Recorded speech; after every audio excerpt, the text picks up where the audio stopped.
Hey everybody, this is Rydo and we're back with another recording of Hearthstone. Today is Monday, July 9th, and we're slowly moseying along through the daily quest. I suppose, since it would be 2 days away, and since I'm slightly struggling with getting a victory here on the Asian account, let's hop over to the European account and start doing those daily quests. If it turns into 8 or 9 in the evening and I still haven't gotten all of the daily quests done, that's fine.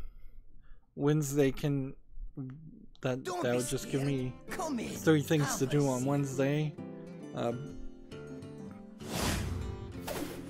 In the meantime, I might also re-roll some of these more difficult ones, and it still very much is win a game.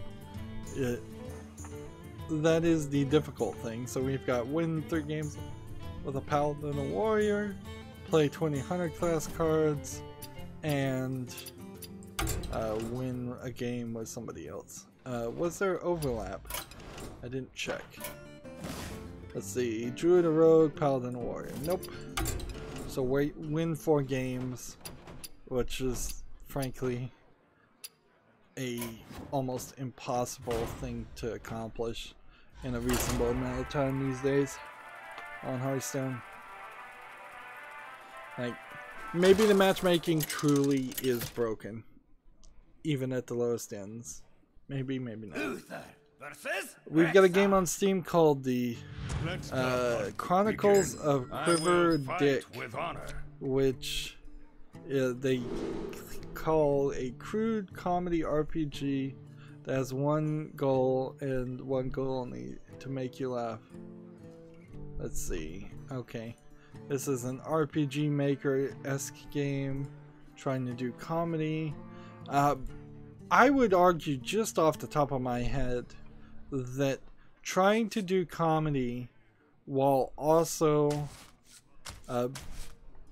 having RPG Maker as your engine is going to be very difficult, because you're going to have to do it 100% in writing.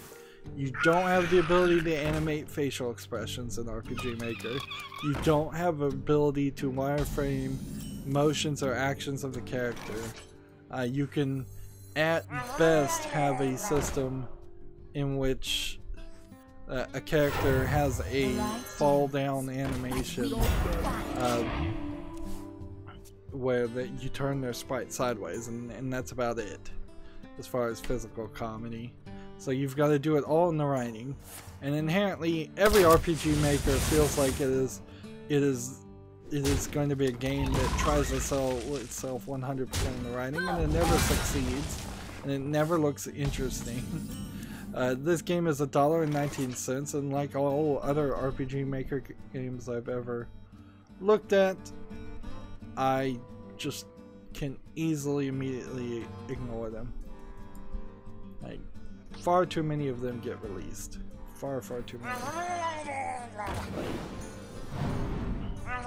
I suppose if you were a big fan of RPGs and you'd already played everything, every good RPG, every Final Fantasy, every Ys game, every other known element that's out there, then maybe it makes sense. Oh man, I screwed that up totally. I was trying to play this card, which would have killed this card.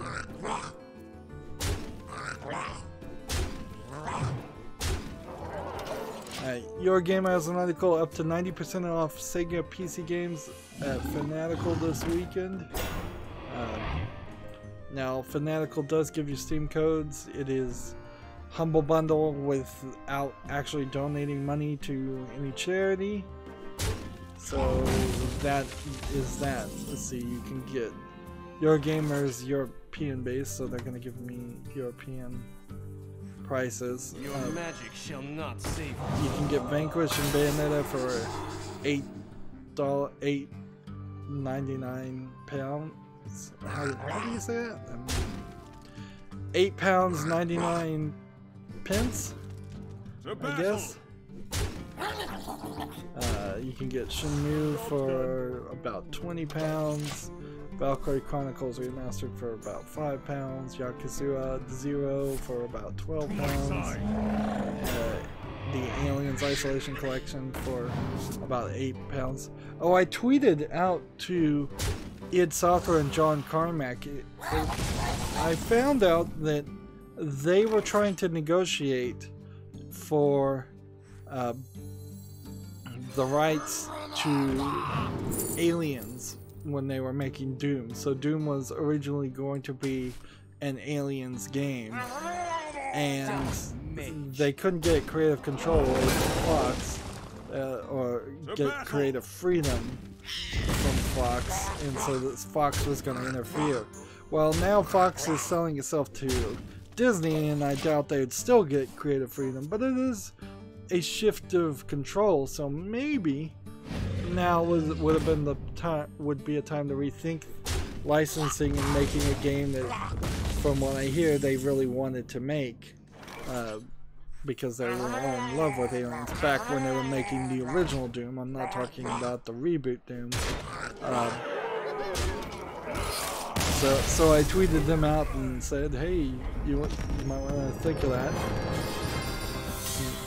for whatever that's worth.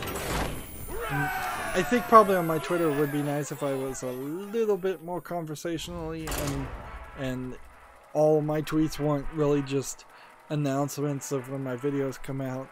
Although I imagine there are also fans who just follow me on Twitter for just that. But also I'm definitely not using Twitter to have conversations with people. If people wanted to have a conversation with me, I'd see that to its natural end. Certainly, I wouldn't ignore them, but I'm really not the type of person to start a conversation. I really don't have time for it. And if a YouTuber doesn't have time to have conversations, it makes you really question where all the other people who supposedly are doing more work and spending more time on their projects, where do they get the time to be on Twitter? Castle of Illusion is like £4. There's some deals on Fanatical. Yep, and you get Steam codes on top of, I think, getting to download the games, which means if you don't want to use the Steam code yourself, you can give it to me in a direct message on Twitter, and that would be great. Let's see. Moving on, Gematsu has an article, Indivisible opening movie sneak peek. Let's see. Indivisible is a Studio Trigger produced opening movie. Studio Trigger produced the opening movie to this RPG platformer, Indivisible. Let's watch it. I believe it was Studio Trigger, but I could be wrong. That they've gotten to the point where they are so underpaid as animators in Japan that they're asking for Patreons to support them. It's like the animation industry is severely flawed and exploitative.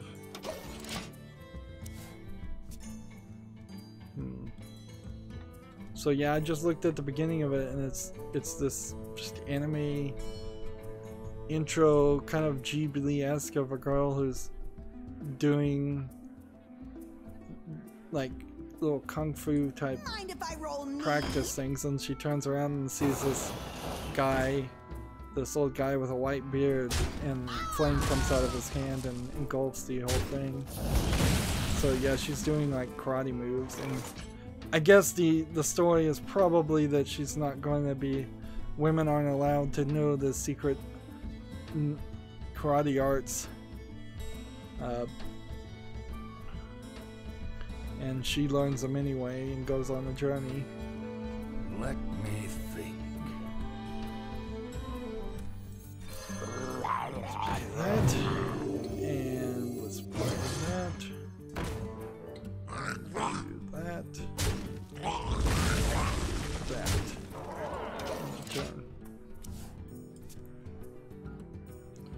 Next article we have from Rock Paper Shotgun. The not vampire anime Tokyo Ghoul slashes violently onto PC. So Tokyo Ghoul Recall to Exist is a gory upcoming hack and slash action game based on their, I'm gonna quote Rock Paper Shotgun here, I guess, their quote decent action horror anime and manga series Tokyo Ghoul. I tried to watch Tokyo Ghoul for reference, and the first season, generally when I try to watch an anime, and I usually fail and get bored with them these days, the first couple episodes bored me. I skipped to the end. I watched like the last episode, and that I was kind of lost and kind of bored. I've heard from other people that the second season, or the second part of the story, has the main character lose his memory and become a different personality completely, and it takes it in a different direction. Maybe that would interest me a little bit more. Having no real nostalgia or love for Tokyo Ghoul, I'm not sure there's a real reason why I would want to play this game. And arguably go the other direction. If I'm gonna play an unknown game, I might want to play one that looks a little bit more interesting to me, because Tokyo Ghoul is black and dark and it's bloody. And I'm not hugely opposed to that, but we have many I think you need the story to bring you into it. They fight with these like tendrils of coming out of their body, and just looking at the trailer, I'm seeing a lot of flashiness and a lot of craziness. It looks like a Warriors game where you're just attacking massive groups of the same clone of an enemy over and over again. This is I think I saw a Square Enix game? No, Bandai Namco game. And it's coming to PS4 and Steam, probably worldwide. I wonder. So that's the kind of game I will, just for historical accuracy, want to keep an eye on, and I'll put on like the wish list, but then I'll probably take it off the wish list pretty fast. Reporting for duty.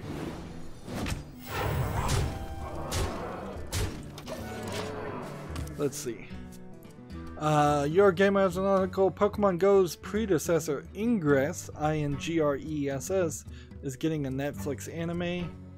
That's interesting because I don't really know the story of Ingress, and I'm not sure how much of it was a story. So the fact that there's really only a single picture here, I don't know how much of this anime is actually built around the game, or how much the fans of Ingress who played it a lot would be interested in that. Because there's nothing inherently in this that would say somebody who is a fan of Ingress would also be a fan of anime in general. There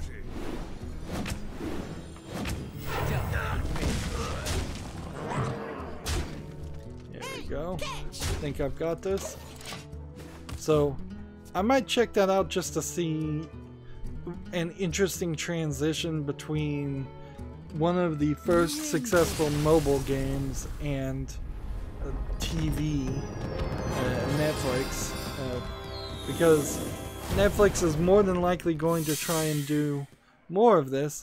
It is also a weird direction to go, because also Telltale Games is working with Netflix to make a Stranger Things video game and a Minecraft story mode and cartoon on Netflix. So they're kind of going both directions there. They're taking properties that started as a Netflix series and making them into video games. They're taking video games and making them into Netflix series in an effort to cross-promote the things. And while they also did the Castlevania series and they're doing a season 2 of that, there's things that are lost and gained when you shift genres or mediums. Not genres, mediums would be the phrase. Interactivity is certainly lost once you become a Netflix series.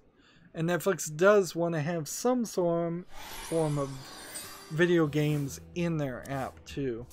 And I'm not sure how much of that you can really do. You could do something like Wheel of Fortune. You could do something like the British show Countdown, which I guess was originally a French show. You could do simplistic game shows like that. Who Wants to Be a Millionaire would be another example of a series that you could just rather consistently integrate into a video game that you're playing while you're watching the show, playing along. Let's Make a Deal or Deal or No Deal.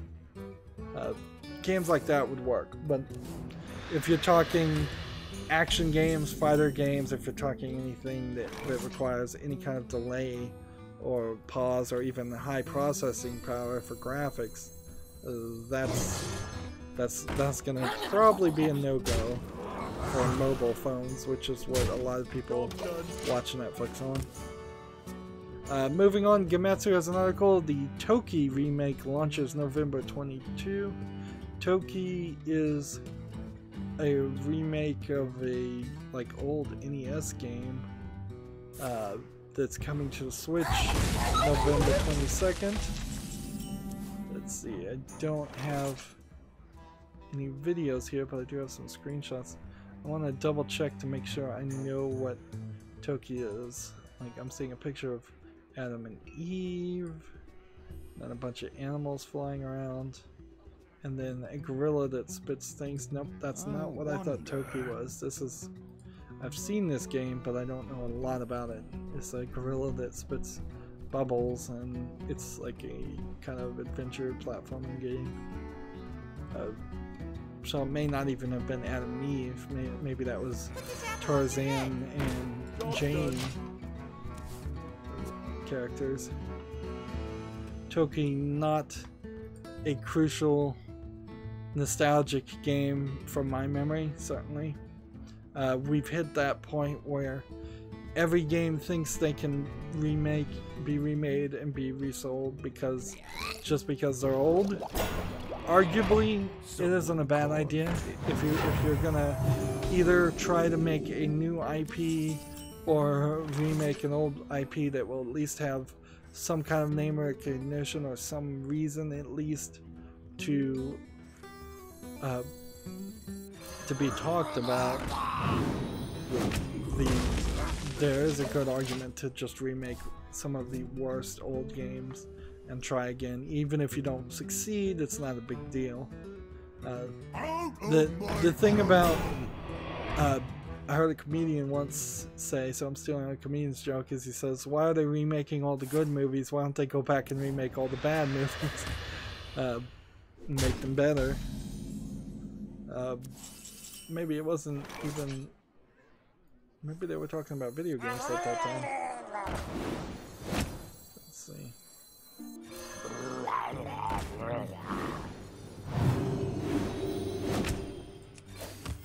Reporting for duty.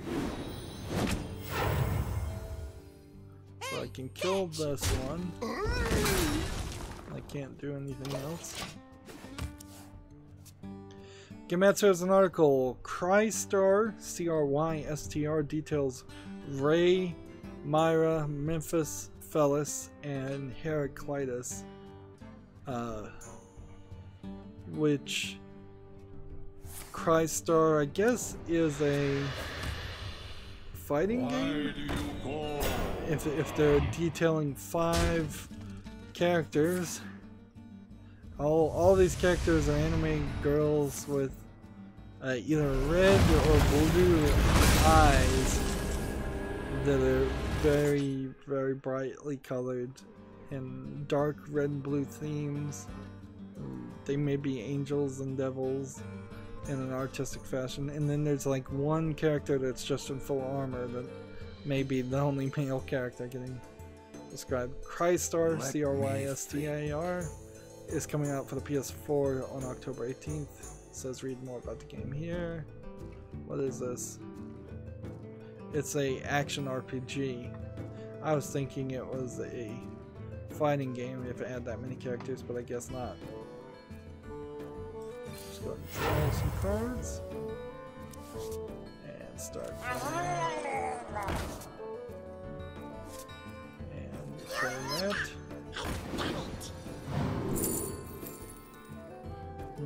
I must move quickly. In the turn.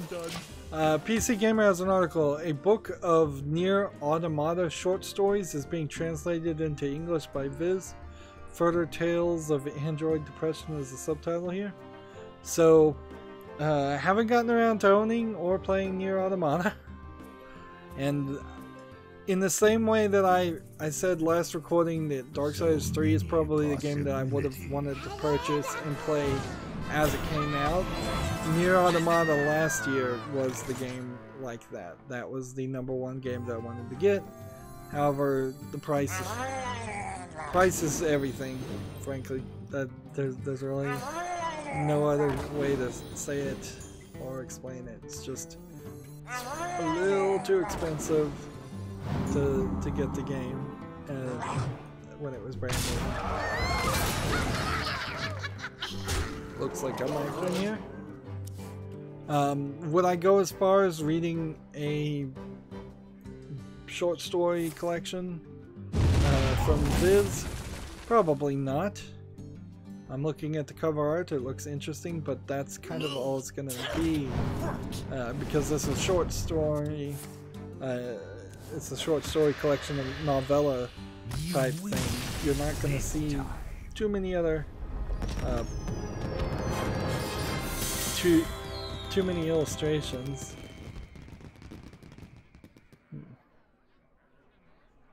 Let's see, it seems like it was fan translated and semi-illustrated by already, and there's just a website on PC Gamer linking to that. Okay. See that's a pretty short story. I already scrolled down all the way to it. We've got a win streak going, which sucks because now I'm gonna blow the win streak. Do I keep playing Murlocs and keep the win streak until I lose? I guess I do. Even though that's not what I should be doing. It's very common for there to be cross-media tie-ins in Japan in general. Like, there's a whole hierarchy of making something in manga form and then turning that manga into an anime, and then turning that anime into a video game, and then maybe turning the anime also into a movie, and maybe if you make an anime that isn't based on a manga, then you make a manga after you've made the anime. Sometimes it goes that way, but that's less common. Right now, by the way, in the west of Japan, there's a bunch of flooding going on, so there's... We have turned our curse into our strength. Big flooding, kind of like Katrina level flooding, it looked like. Job done. And even if it's not continuations of stories or retelling of stories, it's still very much a video game in Japan. Will have tons of figurines, tons of art books, tons of things to sell, tons of little collectibles. And the West has gotten worse and worse about adapting that process, just trying to screw the end user into, or trick the end user into purchasing a lot of kit and a lot of garbage. That it's just not kind to your consumer. but it seems like more and more that's going to happen.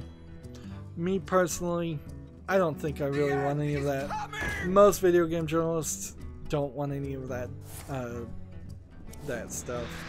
But there's a small enough and vocal enough minority of people that do, and it makes them enough money because they get such a high markup on those things that they will keep on doing it. But I would say everybody should be very, darn it, I screwed up. Well, can I survive this? If I do this and this, and then that and that.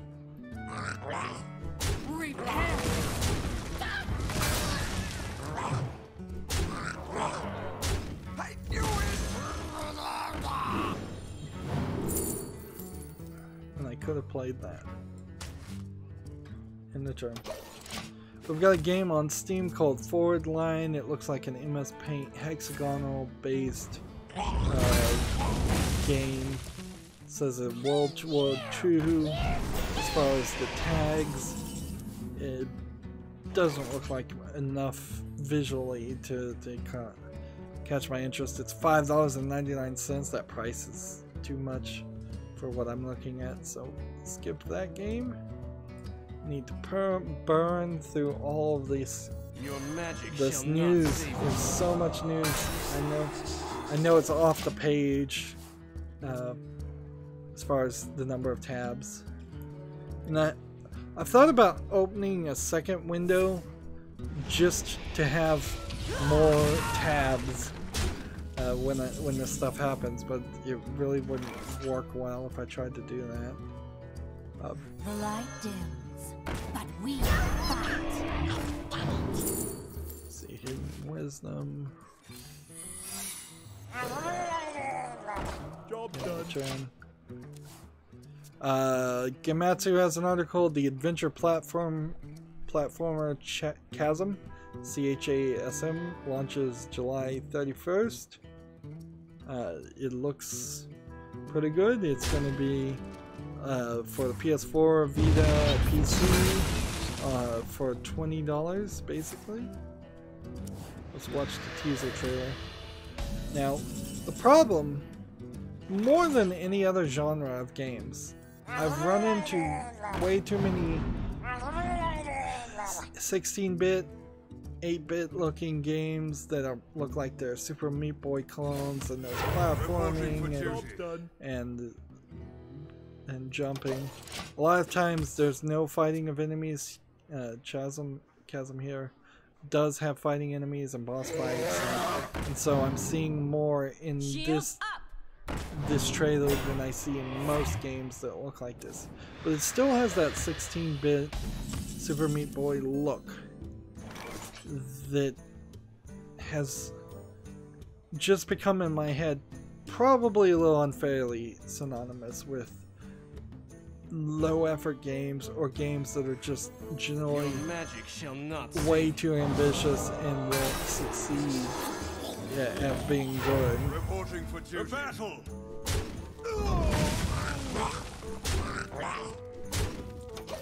But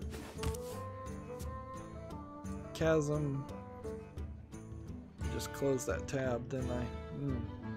Apparently it didn't have a Steam page on it. Let me go back and undo closing. It does have a Steam page. I should have clicked on the Steam page and kept that open so I can wishlist it later. Alright, now I've totally lost where I was.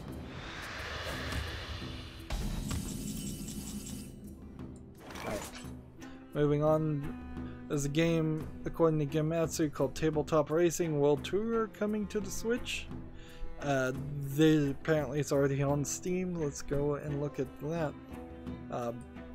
There's an article that came out, or a rumor that's come out, I guess, and that I'll talk about later, where Nintendo has said, this is rumored, I think, that they want between 10 and 30 indie games released every week for the Switch, which talk about flood the market.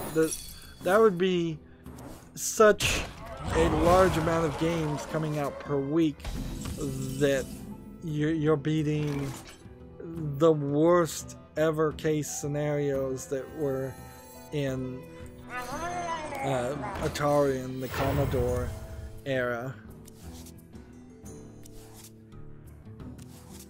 Put this apple on your head. Okay. How are we gonna do this? I can do this one, this one,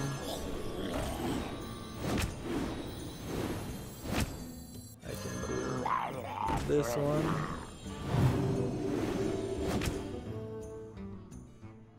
and I can do this. Job done. And that's as much as I can do.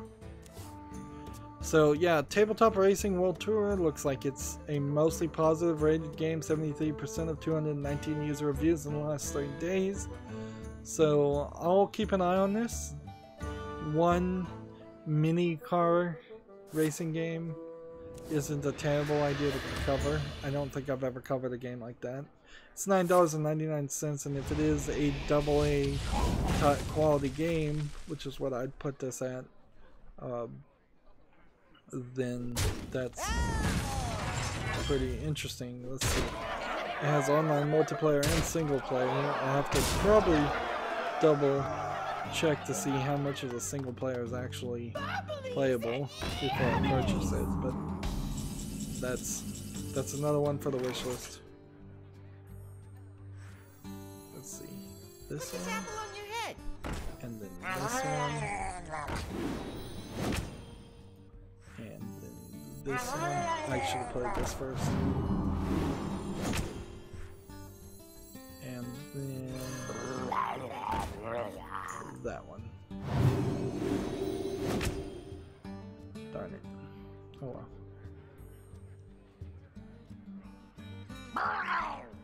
There we go. On that.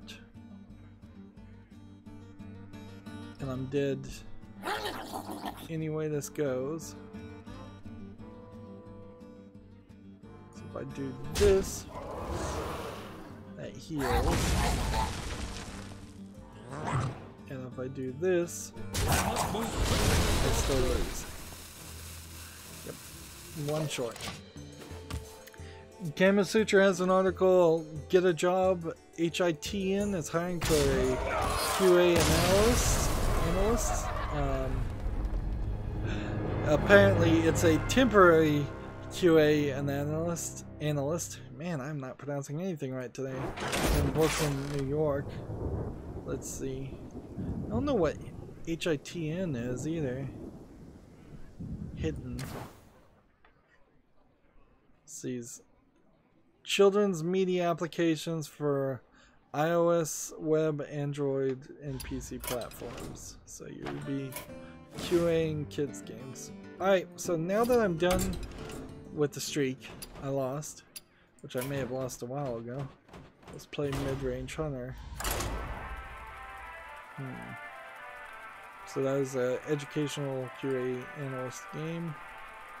Let's see, is this game in English? Everything is moved around as far as languages. Yes, it's in English and simplified Chinese. We've got a game on Steam called City of God 1, Prison Empire, and then a bunch of Chinese words, Chinese symbols. It is rated mostly negative, 28% of 38 users. However, in its lifetime, it's rated mostly positive, 70% of 1,202 reviews. So either this is an instance of long-term successful vote manipulation, or something changed drastically. It says it's a simulation indie RPG strategy management game. It looks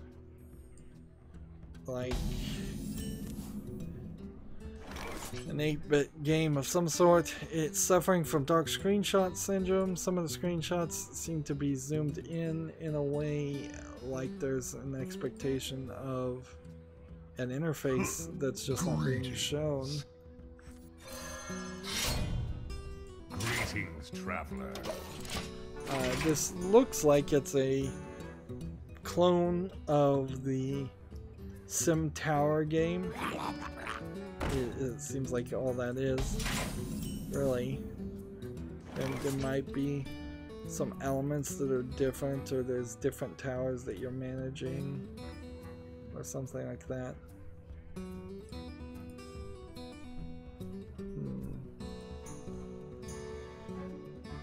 But yeah, it just seems like a Sim Tower game.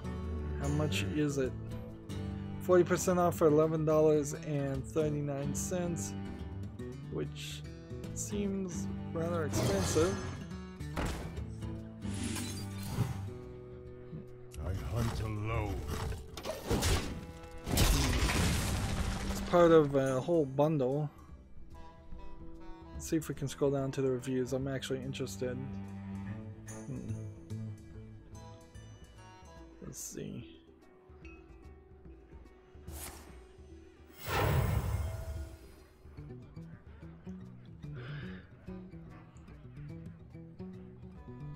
Let's see. Not recommended. English language removed temporary 5 days ago. Game is available in early access since 2 months and already has DLCs for over $30, so the gamers stay away. Over $30 in DLCs, please stay away. Here's one that says, I prefer playing the game in a Chinese language, but if my Steam is an English version, the game will be in English, although I can go switch and change it to Chinese. It's annoying to keep changing my Steam language to Chinese to play this. So, seems like this game has some language problems trying to sell itself as being in English when right now it seems like it's not in English. Interesting. You see that too often, frankly, where a game comes out of early access and all of a sudden it loses features, or it's just in some way drastically different and drastically worse.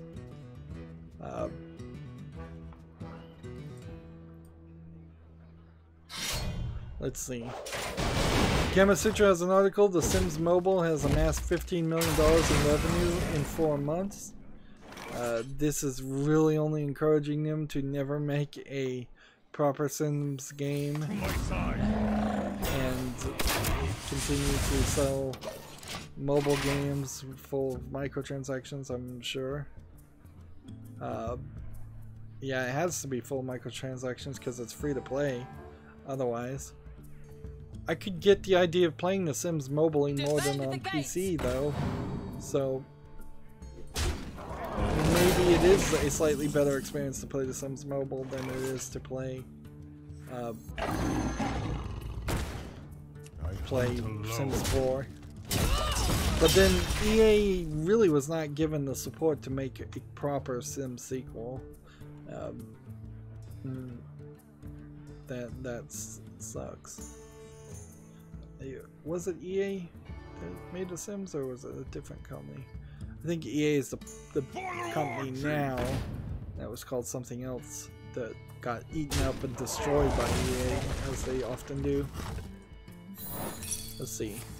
PC Gamer has an article. Doom 2 map Diabolus X takes Deus Ex Human Revolution to old school. It's an interesting looking screenshot at the very least of retexturing Doom 2 to look like the lobby in Deus Ex Human Revolution of the office that you're working in. You spend a decent amount of time in that lobby, but not so much that it's just this hyper recognizable and important section.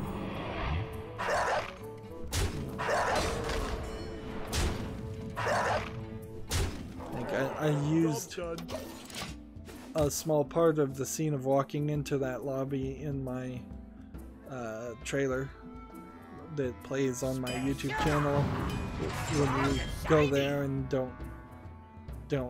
haven't subscribed. I wish I could do a better job on that trailer, but I A, don't have time, and B, I don't have any more skill to put into it.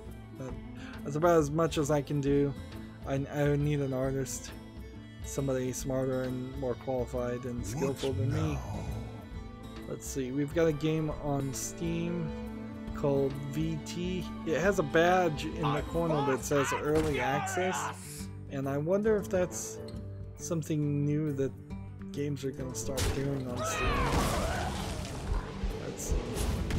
VT has dark screenshot syndrome. It looks like it's probably a VR wander around horror game. Maybe with some shooting. Yeah, there's a gun and a small HUD telling you bullets. Could be an asset flip for as dark as it is. They want $9.99. It doesn't seem like it's requiring VR, however. And you'd think VT might be a VR game.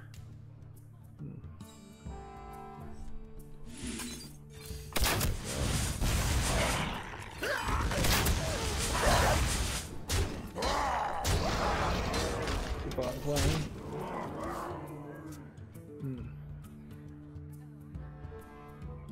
It says VT is a game where you live through the eyes of a protagonist through various horror stories, a mix of fiction and non-fiction. Survive and explore the worlds within each story to navigate this unique sandbox environment. Yeah, it's just an asset flip, basically. That's all it is. The next game we have is called Panic Room 2 Hide and Seek. This is a free-to-play casual hidden object game. I guess if it's free to play, though, you can't really complain about the price unless there's some kind of microtransactions. It really throws the ridiculousness of the $12 that they charge for collector's editions of big fish games that are hidden object games. Your magic When shall not you see somebody else selling it for free. Until low.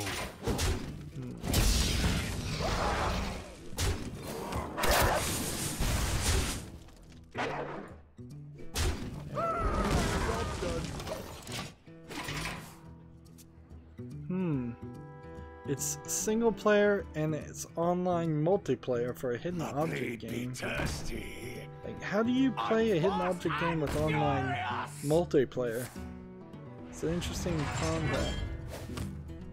It says a cornucopia of puzzles, collections, and diverse activities will keep you entertained in the game. Dynamic and captivating. Let's see. Master the original gameplay modes such as Night, Shadows, and Invisible Ink. Add a variety of excitement. Here we go.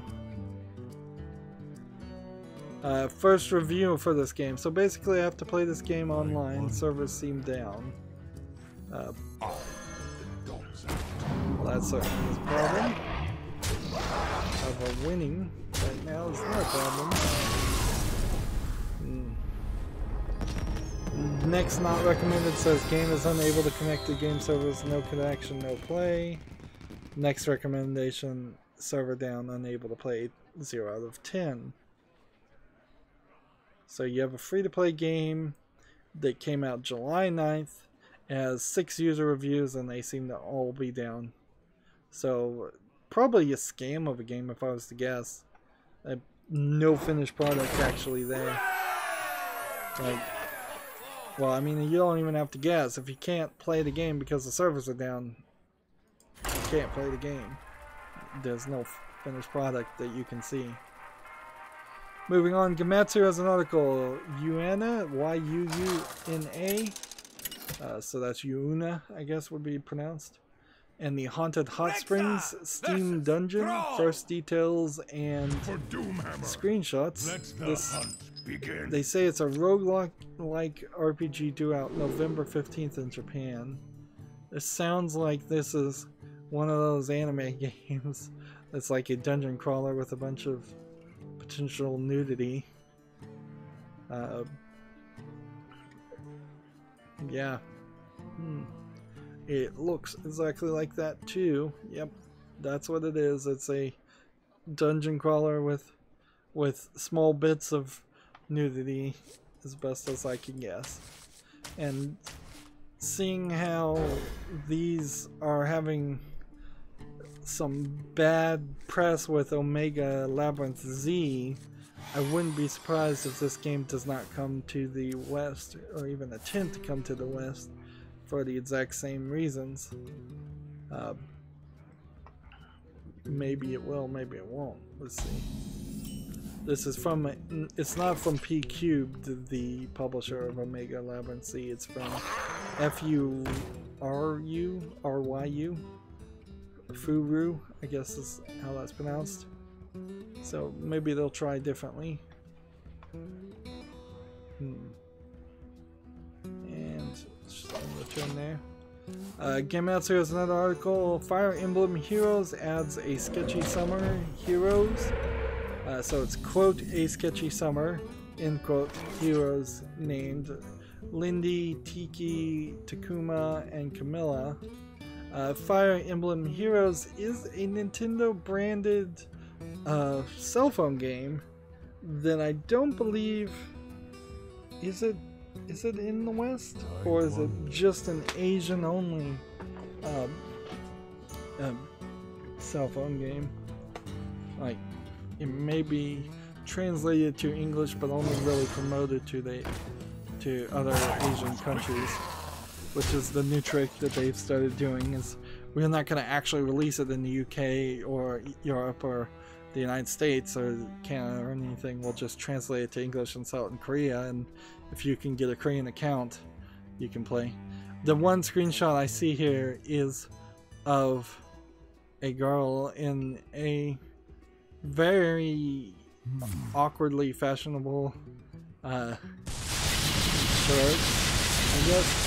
If you imagined a bikini top with a lot of frills and that frilled out at the bottom and kind of acted like it was a tails that you would have, not like animal tails, but just, it's almost like a dress if you cut if you put it way too high, starting right under her bust, and then cut a V section out in the front so it exposes her belly.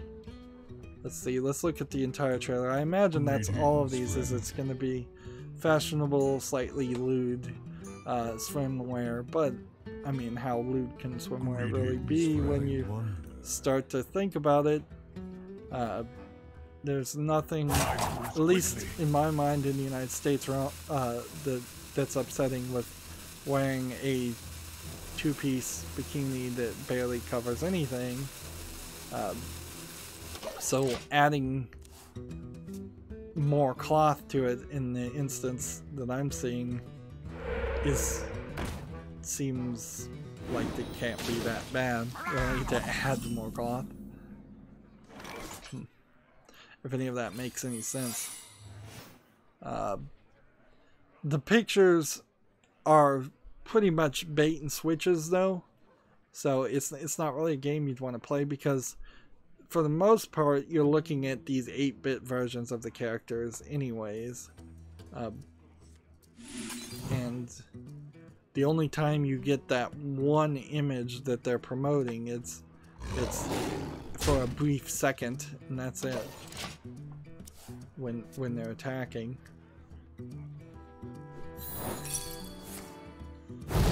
The other girl that I'm seeing focus here is, again, just kind of in a regular bikini. A little bit higher fashion, and that's it. Nothing extreme, not extremely small bikini or anything like that. So Nintendo's keeping it a little bit tame, while still selling the summer wear.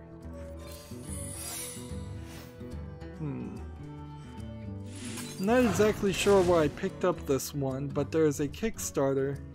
Oh wait, yeah, this doesn't have anything to do with video games. This is a comic book. There's a Kickstarter for a lesbian-based baseball erotic comic, sports comic called Score, S-C-O-R-E, out there that caught my attention, and I wanted to see more about it, but it doesn't really have anything to do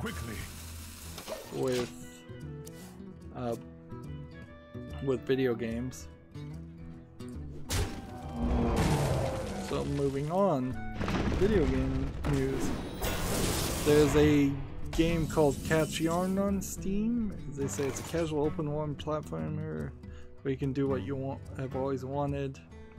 It's basically an asset flip where you're running around as a cat.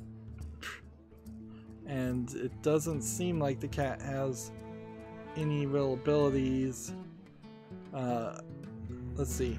You're picking up collectibles and using walls to climb and jumps to traverse buildings and obstacles. That's all it is.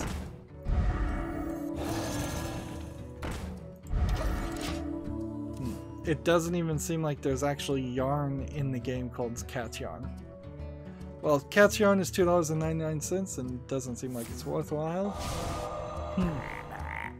Not 100% surprising, considering that the weekend tends to be where the lesser quality games get released, or when the lesser quality games get released. Wind Fury.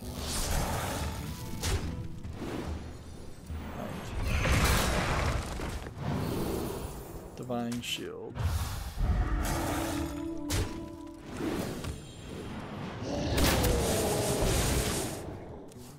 I have an article here from THQ Nordic's own website. It's what has 100 legs, is from Germany and has been acquired from THQ Nordic Handy Games. So we already talked about THQ Nordic acquiring Handy Games. I guess that's just a weird way to phrase the article as a joke. Let's see. Deal 3 damage.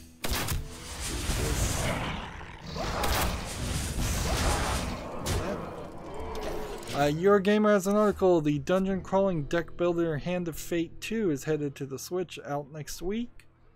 I played Hand of Fate 1, liked it alright. I eventually want to get around to playing Hand of Fate 2. I could certainly see playing it on a portable console like the Switch improving the playability and the opportunity to play of the game. The graphics weren't particularly highly demanding in the first place, so I imagine it's still pretty doable to animate everything the way it was supposed to be animated. See, PC Gamer has an article. The Culling 2 goes live tomorrow. That is tomorrow, as in one day from now, July 10th. If you're watching this late, is the Culling? It's a battle royale game. Is it a good battle royale game, or is this just H1Z1 under a different name? Because I'm pretty sure that one of those games just changed its name multiple times. And let's see, unlike the Culling, which spent more than a few years in early access on Steam, the Culling 2 goes straight into full release, which is, I suppose, nice.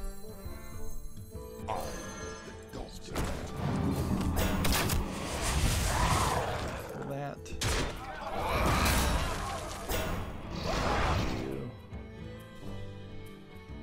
Do that. Then end the turn. Probably lost there. There's a Steam page, and it's probably going to be $20, or about $20. Let's see. As for me, since I don't play first-person shooters and massively multiplayer online games, I don't see why I'd want to play The Calling 2. So I don't really have to wishlist this game. I'll keep an eye out to see if other people jump off of Fortnite to play this, although I find it unlikely that that will be the case.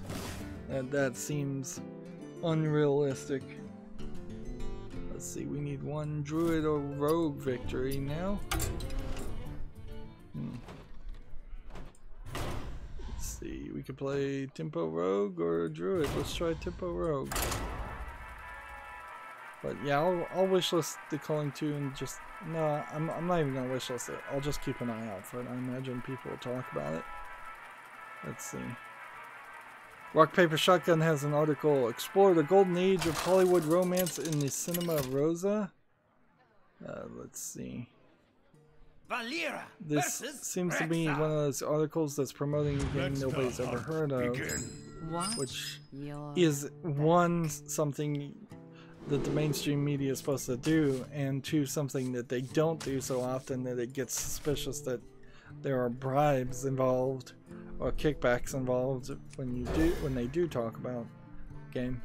This is a Kickstarter game, and it seems like you're wandering around a bunch of areas that I'll kind of withhold judgment, but I could say that this is just asset flips with portals taking you to different realms to explain the asset flips.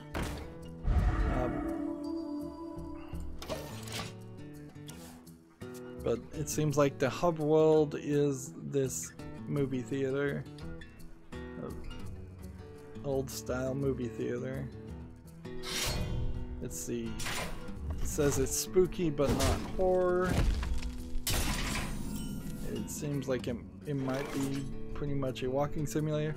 For some reason they made a mod to Gone Home where it's called Drive Home, and you play the entire game as a car for no reason. Like I'm thinking there's a political statement in that, but I'm not sure I 100% believe it myself.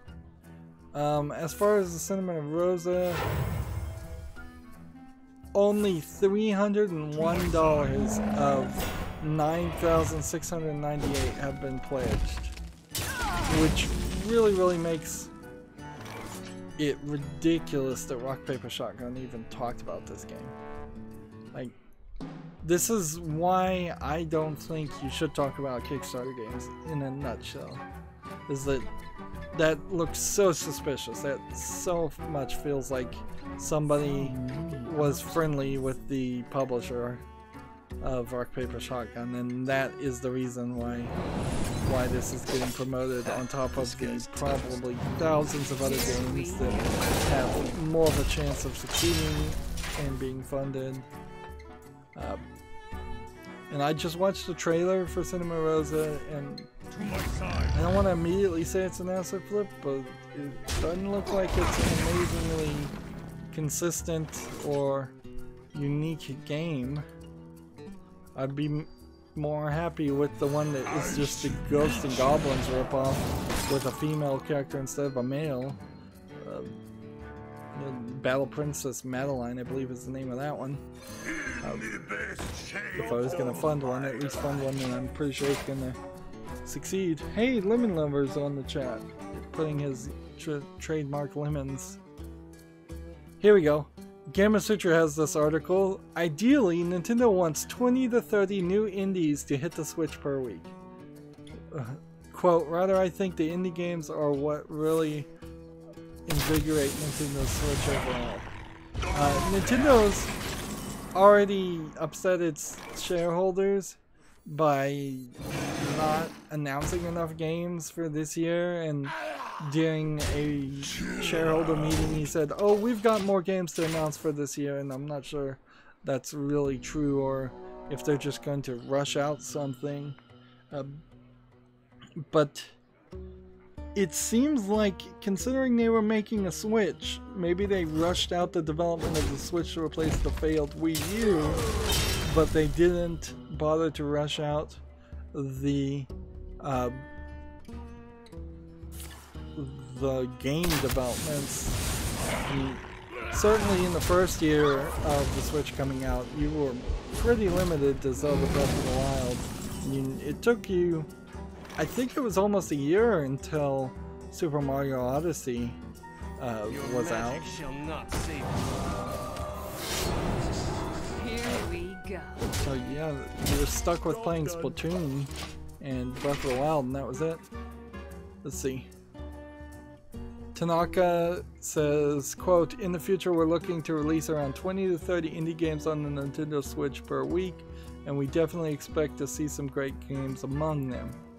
So they just want to flood whatever their marketplace is going to be.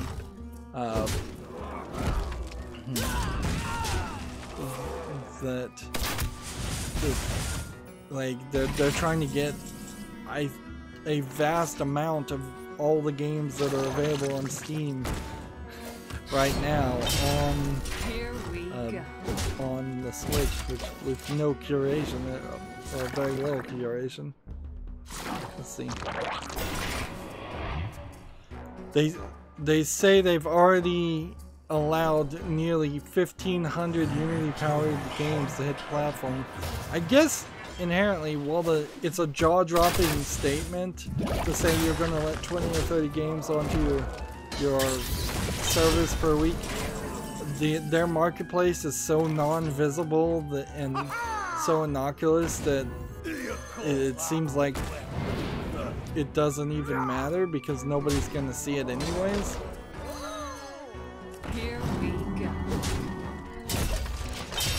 But yeah, that is a jaw-dropping number. Let's see, Gamma Sutra has an article. Electronic Arts snaps up Alex Seferpan's studio Industrial Toys. Alex Seferpan is Seropian is the last name. Let's see, Industrial Toys is best known as the studio that crowdfunded by Bungie crowdfunder Alex Seferpan in 2012 after he left Disney Interactive, which was shut down, to make free-to-play games with interactively advanced layers, narrative, and gameplay for mobile. So EA has bought up a mobile company, probably as an acqui-hire, to get the Bungie co-founder Alex Seferpan, or Seferpan, if I can pronounce it right, or Seropian, maybe that's how you pronounce it. Here we go. Yeah, that one feels like more of a acquisition to acquire the employees more than anything else. Here we've got another game with this blue early access badge that I don't know if this is just something Steam is doing by default now. It's called Minds and Magic, and it looks like it's an attempt at ripping off Might and Magic in name and appearance. Arguably, it might be also ripping off World of Warcraft too. It looks kind of like a mobile game, just cheaply ported. It says it's early access, $7.99, which is too expensive. And So many options. maybe it has in-game microtransactions, maybe it doesn't. Hard to tell. But yeah, it does definitely look like a mobile game. And doesn't look good at that rate. Here we go.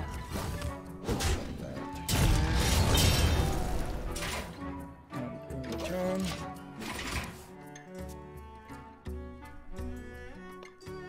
we've got a game called Dot to Dot Puzzles for Adults. And